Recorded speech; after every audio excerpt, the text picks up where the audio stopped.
A very good morning. Welcome to the Breakfast News with the Sentinel. I am Oinitham.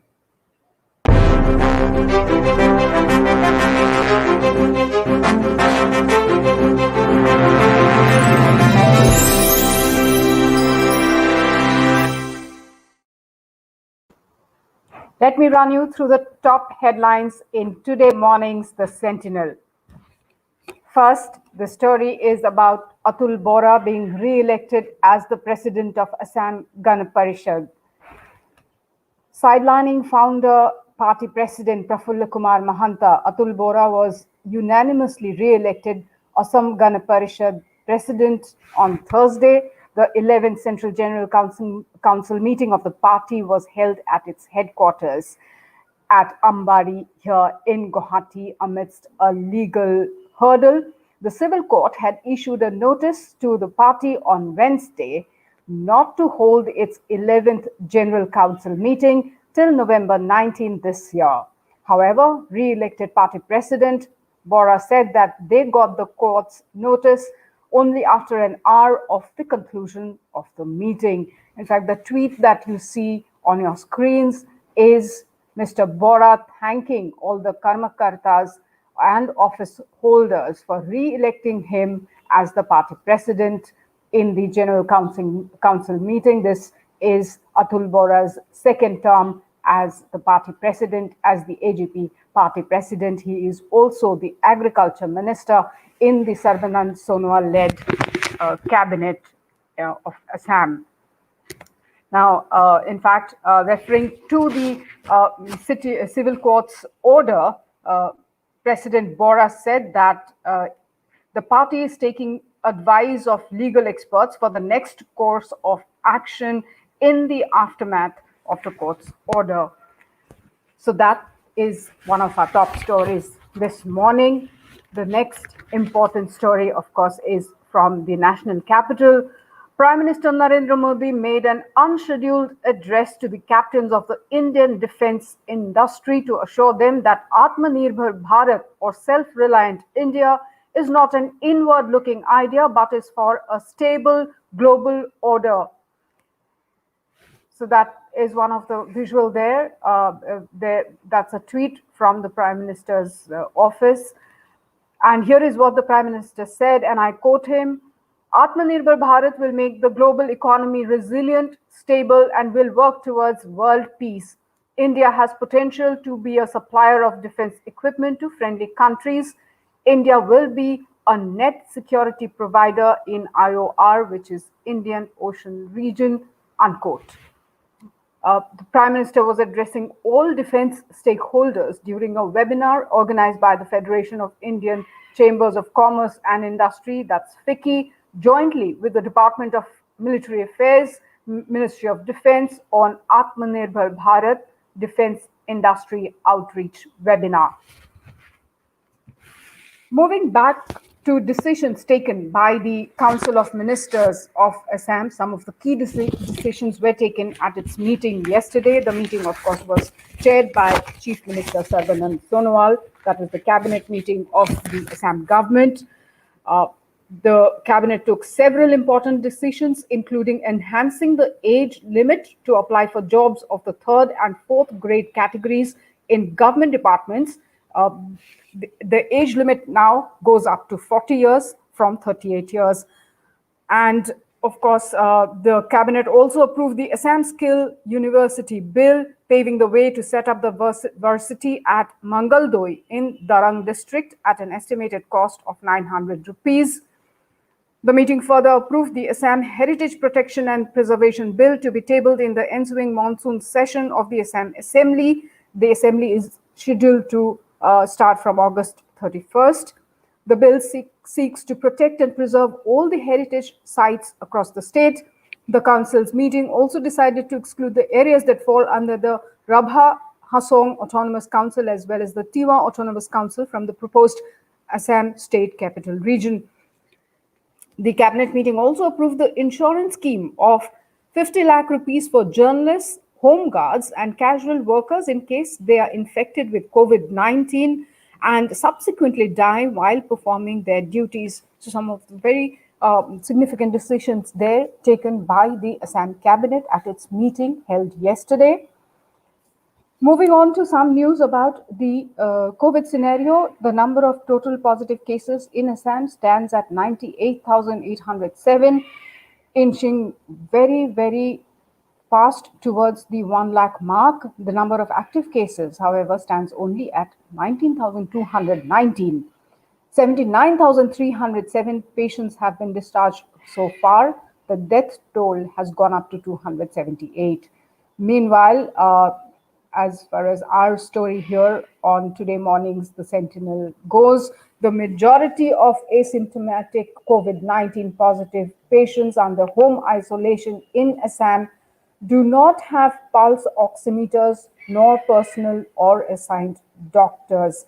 Though the Assam government had announced to provide oximeters to the infected persons in home isolation, such gadgets to monitor the oxygen saturation level are yet to reach them. A study conducted by a team of researchers and doctors among 1,000 asymptomatic COVID-19 patients currently undergoing home isolation in the state has found that 29.9% patients either don't have oximeters or cannot afford to purchase the same.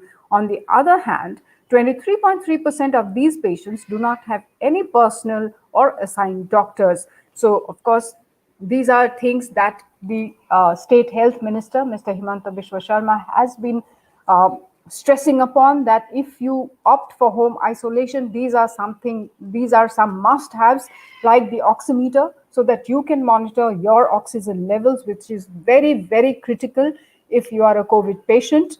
And also you should be constantly in touch with a personal doctor, because the symptoms of COVID-19 varies from person to person and can turn critical at any moment. We have been following the story of noted Assamese singer Archana Mahanta's demise yesterday. The last rites of Mahanta were performed with full state honors at the Navagraha cremation ground in Guwahati.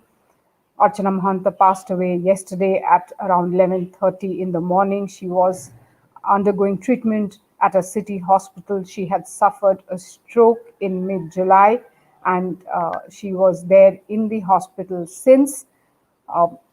She was 72 years old. She was honored with the Hilpi Bota from the Assam government. That's an honor for the artists of Assam. Late Mahanta lives behind a host of relatives, including her son, Ongorag Papan Mahanta, daughter Kinkini, and 3 grandchildren. She, of course, was the widow of famous Assamese singer Khogen Mahanta.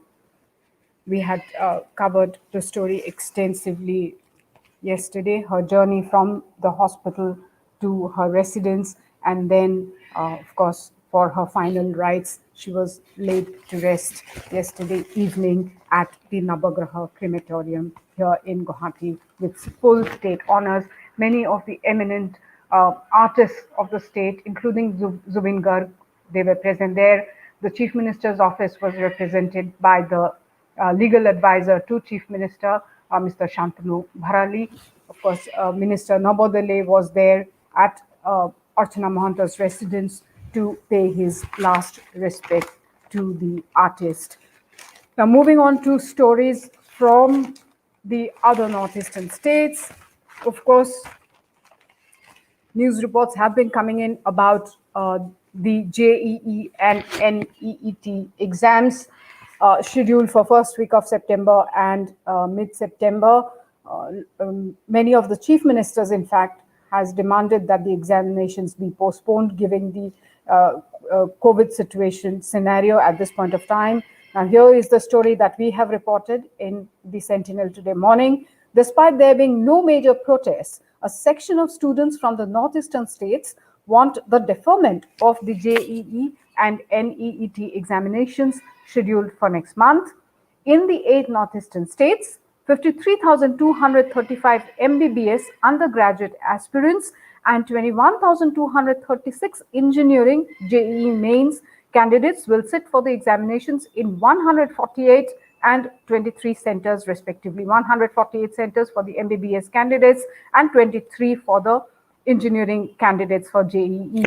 The JEE main test will be held from September 1st to 6th of September, and the NEET examination will be held on September 13th. That's the schedule as far as these examinations are concerned. Now, news from Arunachal Pradesh. The Arunachal Pradesh Assembly on Thursday resolved to persuade the Center for Inclusion of the Frontier State under the 6th schedule of the Constitution to protect the rights of its indigenous population. Home Minister Baman Felix moved the resolution that says the Legislative Assembly resolves that the state of Arunachal Pradesh be included in the 6th schedule of the Constitution to protect the tribal rights of the indigenous people. And that is a significant move, something that the Pema Khandu government has been stressing upon. So there is the tweet picture from inside the Arunachal Pradesh Assembly. Chief Minister Pema Khandu attending the 7th Assembly session, the 5th session of the 7th Legislative Assembly that was held yesterday in Itanagar. Staying on with news from Arunachal Pradesh, hundreds of youths, including students wearing black badges and holding placards, participated in the statewide silent, peaceful demonstration organized by the Interim Committee for Justice and Reformation on Arunachal Pradesh State Selection Board's camp in front of the State Civil Secretariat complex.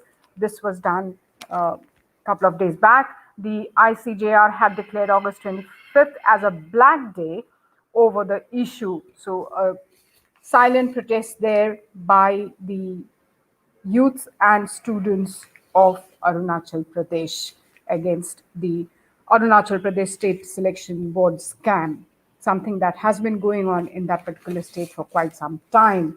Now, Arunachal Pradesh saw the biggest single-day spike as far as COVID-19 cases are concerned. 143 new cases reported in Arunachal Pradesh during the last 24 hours. And this has taken the total number of positive cases in the state to 3,555. So a significant spike there as far as the COVID cases in the state of Arunachal Pradesh is concerned. Former Chief Minister, now moving on to Meghalaya for stories from that particular state. Former Chief Minister and leader of the opposition, Mukul Sangma, said that he is very much in ground zero in overseeing the pandemic, besides attending to all party activities ahead of the district council elections in Garo Hills. There were talks in certain circles about Mukul Sangma missing in action during the pandemic crisis. And here is what we got over a phone conversation. Mukul Sangma is in the right place at ground zero in the western sector of Meghalaya. So that is his office telling the Sentinel over the phone. Besides claiming to be on ground zero, the Congress leader said that his stay in Garo Hills is in true adherence of the COVID-19 protocol to attend to the needs of the party ahead of the district council polls in the Garo Hills. And here is what he said, and I quote him: "We cannot send our party members to Shillong and later see them go for quarantine. It's for this reason that I am in a place that is accessible to all. I'm also taking into account the ground zero situation of the pandemic in the 24 constituencies of the state," unquote. Sangma, who was also a physician by profession before he joined active politics, told the Sentinel over the phone. Now, former Meghalaya Governor Tathagata Roy is always known to stir up controversies. He's always known for his tweets and Facebook posts. Now, what is making news is a Facebook page that has been created in his name, and it is supporting him as the next chief minister for, of course, West Bengal. He belongs to that state, and when he was shifted out as the governor of Meghalaya. He had actually said that he wants to get back into active politics, and he had actually gone to New Delhi and met the BJP central leadership there. He also mentioned that once he's back in West Bengal, he would meet with the BJP state BJP leaders in West Bengal. Now, there's this Facebook page created which is named Tathagata Roy for CM on social media. Now, this has triggered serious political controversy over the senior BJP leader and ex-Meghalaya governor's homecoming as he evinced interest to join back the mainstream saffron fold in West Bengal. The one-day-old public group on Facebook with total 16 members and featuring a photo of Roy has altogether 23 posts that include several media coverages, photo of Shyama Prasad Mukherjee, and tweets by the BJP veteran. And finally, once again, going back to news from Arunachal Pradesh, Health Minister Alo Libang, Secretary Health P. Parthiban, visited the Tobo Riba Institute of Health and Medical Science, that's TRIMS, to ensure preparedness of the hospital before resuming the normal functions of the hospital after segregating the COVID section. Speaking to reporters, Minister Libang informed that TRIMS has been sanitized after segregation of COVID hospital. All the patients have been shifted to extended dedicated COVID hospital at MLA apartment Chimpu or to the dedicated COVID health center Midpu according to their health conditions. The minister also informed that TRIMS will now resume its normal functions as per the hospital protocols. So now TRIMS will go back to performing its normal duties as a normal hospital, and as far as the COVID patients are concerned, they have been shifted out to the designated COVID care centers at Chimpu or at Midpu. So that's all I have this morning for all of you. Viewers, thank you so much for joining me this morning. Till we meet again, do tune in to sentinelassam.com for all the news and updates, and find us on Instagram, Twitter, YouTube, and Facebook. Thank you so much for joining me. Take care, stay safe, goodbye.